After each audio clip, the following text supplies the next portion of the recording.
These are fun ones. Advice. What advice do you have for a young man in his 20s?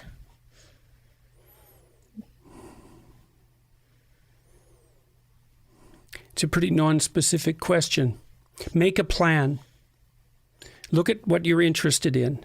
Get disciplined about something. Allow for the possibility that you have something important to contribute to the world, and that the world would be a lesser place without that contribution. Don't be afraid of taking on responsibility. It's where you find what sustains you in your life. You can take on too much responsibility. You have to be cautious in that regard, but that's a less common problem than not taking on enough.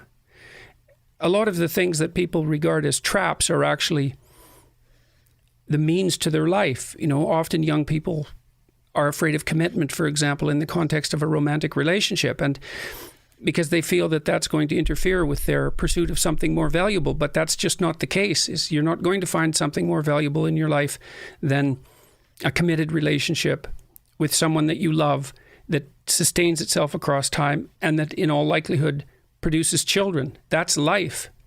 And there may be people for whom avoiding that is the better route, but those people are very rare, and you need a real reason to assume that you're one of those people. And hopefully for you, you're not. I've had a very good career, a very meaningful career in multiple dimensions, and it's still been the case for me that the most important part of my life has been my intimate relationship with my wife and my family. So don't be afraid of that, or be afraid of it, but don't let that stop you from pursuing it. What about how much do people have to kind of date around to find somebody, though? Because it does take a bit of exploration to find somebody you're compatible with. So what's a reasonable amount of exploration, and by what age should people have figured it out? Because there's always the grass looks greener. So at some point, maybe you should just settle down. But what are your thoughts on that? Well, life isn't very long. And so you don't get to evaluate that many relationships. You probably only have a 5 to 10 year period to do that, something like that. And then the reason you only have that amount of time is because it gets more and more difficult as you get older rather than easier, partly because people your age are increasingly in relationships. So I would say get at it. Don't overestimate the degree to which you have to find someone versus create the relationship. There's many cultures, and I'm not suggesting that this is necessarily a desirable alternative, but there are many cultures that arrange marriages, and those arranged marriages frequently work. It's not obvious that they work less frequently than relationships or marriages that are predicated on romantic attraction, which has its own pitfalls. No matter who you find, they're going to be full of flaws like you are, and so a lot of it is something you create. I think you want to find someone you can trust and someone that you're attracted to, and perhaps someone who shares the same ambitions as you do, or at least has ambitions that are compatible with yours. And then pretty much all of it after that is what you create rather than what you find. Is part of the reason that arranged relationships or arranged marriages work, is part of it because there's a societal pressure to not get divorced, and because it's somebody your parents have chosen, there might be an expectation that you're supposed to uphold? Of course.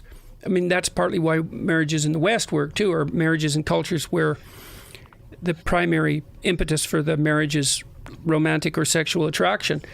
Part of the reason those marriages work is because of social pressure. It's very difficult to sustain a relationship across time, and you need all sorts of social institutions as well as conceptual schemes operating to help ensure that that's the case. Because life is so difficult, you're going to go through periods of time where your relationship is extraordinarily difficult, but there's no escaping that. And if the pressure to stay together wasn't there, the relationship might fragment prematurely. And then not only would you have your problems, you'd also not have any relationships. And that's not helpful. So you go through thick and thin together. And it can be very thin. The thin times can be very thin. But the collective judgment of the human race so far has been that long-term monogamous relationships are the best that you can manage. And that's true cross-culturally. there are exceptions. Polygamy is relatively common, nowhere near as common as monogamy, but there are exceptions made for polygamy. But the problem with polygamous societies is that they tend to be more violent, especially the young men in them tend to be more violent because they are more shut out of the mating game, and that makes them very frustrated. Oh, that makes sense. So it'd be mostly, yeah, that makes sense. That'd make me pissed off too. Why does this guy over here have 7 wives? He'd be better off dead. Yes, and I might be the one to help him along with that. Yeah. I mean, that's part of what monogamy does is stabilize societies, and that means that in stable societies, fewer people die. And so, all things considered, our species has decided that that's a good trade-off. Life's too hard. I tried to do it by myself for a while. It was hard. Like, I might have needed some time to be by myself, to learn what it was like to be by myself. It's possible. That or I made a terrible mistake, or both. Well, even when you were by yourself, though, you had friends and you had family. Yeah, but it is like life's easier if you can find somebody who you're compatible with. Yes, even like a little bit compatible. Yes, well, it's also something. There's something to be said about sharing your experiences with someone. They're more real then, and your past and your present and your future are all more real if you have someone who shares them with you. So advice for a mid-20s man, but that's more advice for just young people in general is a big focus. Well, the best advice that you can really give to people who are young is that unless you have very good reason not to, you should do what all people have always done. And so what does that mean? When I see my clinical clients, although I'm not practicing anymore, when I saw my clinical clients, I would evaluate their lives across a number of dimensions. Were they immersed in a network of friendships?